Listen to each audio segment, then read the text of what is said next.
the lack of funding that we have that we're talking about here. The question I would have is if that trend continues and we fall further and further behind, will the half-cent sales tax have more and more of the funds dedicated to road maintenance and the backlogs that exist in terms of safety, structural safety of bridges, those kinds of projects, as opposed to new infrastructure needs of the state of California as we grow and we have needs in terms of our economy. So if you could talk about that a little bit. Thank you, Senator. I'll do my best to answer your question. What I would say is that, as self-help counties go through and develop their expenditure plans, they meet with the community, all aspects of the community, and certainly the rehab and maintenance of existing facilities is a top priority, and I think that's what's been reflected in their inclusion in many of the expenditure plans as you move forward. Now, your question about is this trend likely to continue? I can only give you anecdotal evidence that is, as the state, for various reasons, pumps less money into the system, more and more reliance upon the local agencies that have resources. And again, only 20 of the 58 have those resources. So we're still, as the 58 counties, there's only 20 that have those resources. We're seeing increased reliance upon them for shop and maintenance. Now, a direct result of that is it's a limited pot. We are not able to do capacity projects as much as some would like because we are, and following the will of the communities, putting those dollars to maintenance, which has traditionally been funded through the state funds as well. So I would say yes, in response to your question, you're likely to see more of that just because those are the resources that are reliable. And as you go out and visit with the communities, and as was attested to by the CSAC and the league, maintenance is a priority. It's a priority in each community, and the system, it only becomes more expensive the more it's delayed. So expenditure plans have included them, and I think you'll continue to see that until there's a reliable, stable source of funding. Okay. I would just add, I think that we've already seen that on the state side to some extent in the shop, although we don't see it, all the different projects. But what we don't see in the shop are operational improvements a lot, because so much is going into the basic fixing that some of the operational performance metrics that could be in the shop aren't, for the same reason. Because there's such a big backlog in repairs, maintenance, safety kinds of projects that we need to complete as a priority, of course. Yeah, I think we'll know more as we start to see the asset management plans come on, but that's my sense of it. And, there's other people who could speak to that more. Okay. The gas tax swap presents a very volatile situation of revenue for not only the state, but for local government and all these projects. How can you plan a project if your revenues keep popping up and down on a very radical basis? Of course, we've experienced that in the state general fund, radical up and downs, such as, I think, like 10 years ago, to now, we've gone down and then up again in our general fund, the swing of like almost $30 billion a year, just swinging back and forth. The volatility of the current system, to avoid these kinds of volatilities that we have in the gas tax revenue, the price-based gas tax, two options. One is to do the smoothing kind of method, the 3-year smoothing. Second one is just to go back and convert the sales tax-based gas tax to just a flat gasoline excise tax, and with some kind of inflation. Which is the more stable source in your opinion? And do you have an opinion about that? Those are two ways of solving the problem. I believe capping the rate or setting the rate at a stable level, 17.3 cents, 18 cents, would provide you the most stability in revenues in future years. That being said, I do think there are some advantages to the 5-year smoothing you've proposed within your SB 321. That is, over time, we've done an analysis of gas prices in the past 30 or 40 years. I'd be happy to share this analysis with you. That shows over time, the price of gas has risen, maybe not as steadily, but more than inflation has. So if you were to smooth a funding source based on gas prices, I think over time it would generate more, but again, it's still going to have some of that volatility, even with smoothing built into the process. So I think a set rate is more stable, but there are benefits to the other option as well. Okay, Senator Roth, Senator Wachowski, Senator McGar. Get my mic to work. Yeah, go ahead. Bingo. There you go. I'm privileged to represent Western Riverside County. As you may know, it's an area historically that generally dislikes taxes and dislikes government perhaps even more. This particular series of proposals, my perception is, doesn't, and in fact, I think there's been some polling, doesn't poll very well where I come from. Now, except among the transportation agency folks, the local electeds, and perhaps the folks in that bubble. Yet, Western Riverside County was an early adopter, I think, maybe one of the first of Measure A self-help. You all can correct me on that. And every time the self-help measures have expired, they've been renewed. Sort of an amazing scenario in an area that generally dislikes taxes and dislikes or hates government even more.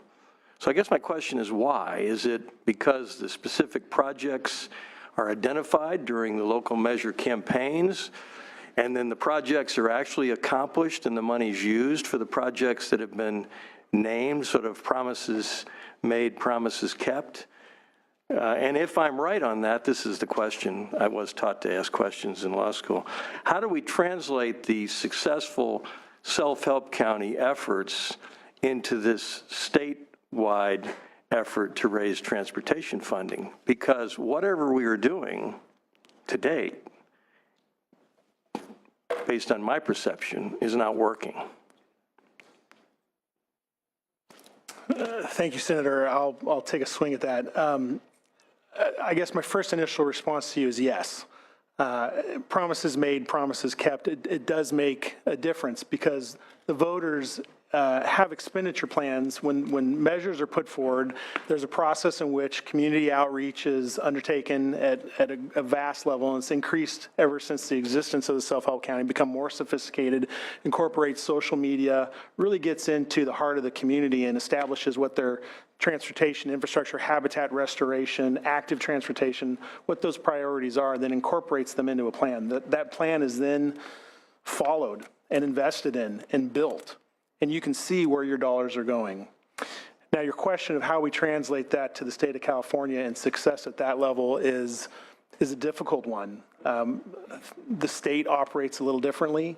For good reasons a lot of times, sometimes maybe for reasons that might not make sense to your average voter. I think that there's a lot of ability to transform how we deliver projects that would bring California, the state of California, in line with a lot of other states and nations in utilizing the most innovative technologies, management tools for how we operate a system that would help. But the real rub, I think, is that there's a lack of stability in funding. So we get back to Bill's comments about an inability to plan because of a lack of resources. And really, when you have that instability, it's tough to really implement a plan like we do at the local level with the self-help dollars. It's hard to make those plans, as you're seeing with the CTC. Those reductions are immediate. So going and establishing a stability and funding source would go a long way to that. But then you have to really hold people to account for them to deliver on the promises made, promises kept. And I repeat that, and it's been utilized many times today. But promises made, promises kept is more than a motto. It actually is a list of projects on expenditure plans that even in Orange County, which may be even a little more conservative than you, has approved twice. And it's because their voters know and trust that those investments are going to materialize into projects that change and improve their lives, from being able to get to work, to getting home to their parents, to being able to go out and access recreational activities, improve habitat. So it's a lot of work, it's a lot of outreach, and it's actually being accountable for those projects which you say you're going to do. So for those of us, though, that will be questioned and in some cases attacked for voting for these series of tax and fee increases, what do you say to a constituent or a group of constituents in terms of what actually, for example, in my case, will come home to Western Riverside County that they don't already have today? When they say, well, all this money is going to go to San Francisco or it's going to go to someplace else, and you say, but it's our job to, we're the parent here, it's our job to provide for everyone and to make sure that we have a good, solid, secure, and efficient transportation system. I think that, I'm sorry, Keith. That's okay. I think that one strength that we have in this state is our strong regional governance model, particularly for the STIP fund, where 75% of the fund goes back to your regional governments by formula. So you can look your voters in the eye and say, it's not just going to San Francisco, money is coming back here.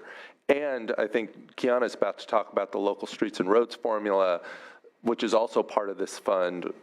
So a lot of the funding that we're talking about today related to the STIP and the state highway account is going back to locals and the local communities are making the decisions on it on a regional basis. But we better hire a better PIO, because there was an editorial in the Riverside Press Enterprise within the last week or so that pointed out, probably erroneously, but who knows, we're doing fact checking, that we already have $10 billion set aside for transportation, and why don't we just go find out where that is on an annual basis so we could fix our roads.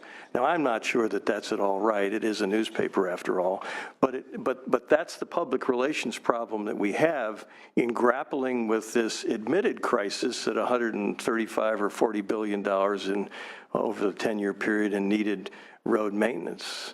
And communication is the key. I would just add that having success and being able to communicate your successes and challenges to your constituents is key.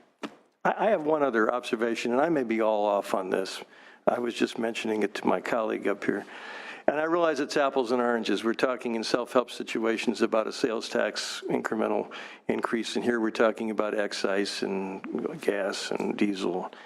But aren't we, in essence, being asked to tax people in over 30 California counties who have decided, for whatever reason, not to tax themselves? And if that's the case, shouldn't we perhaps set up a different system here?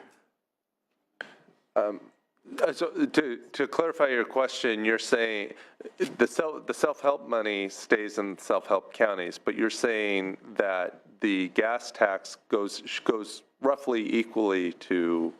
I'm saying there that you said there are over 30 counties in the state of California who have, for some reason or whatever reason, or maybe no reason, decided not to adopt a self-help formula to help themselves with transportation projects, maintenance, and road repair. And aren't we being asked as a legislative body to put a tax on those people when they've decided not to tax themselves? Yeah. Did I miss it? No, Senator, I agree with your frustration in sort of parsing out those that have chosen to tax themselves beyond the statewide tax and those haven't. But a few thoughts on that. I think, as we all recognize, the 2/3 voter threshold is challenging in any area of the state and becomes particularly challenging in those areas that have yet to adopt. As Bill mentioned, there are 15, 18 aspiring self-help counties that would like to put something on the ballot and achieve an additional revenue stream. Another thought is when we've analyzed in what jurisdictions would a self-help actually help, I think there are a handful of jurisdictions that they don't have a large enough population base that it would actually produce any real revenue. Alpine County comes to mind. I can't remember. It's a really small number of people in the entire countywide area, 2,000 people.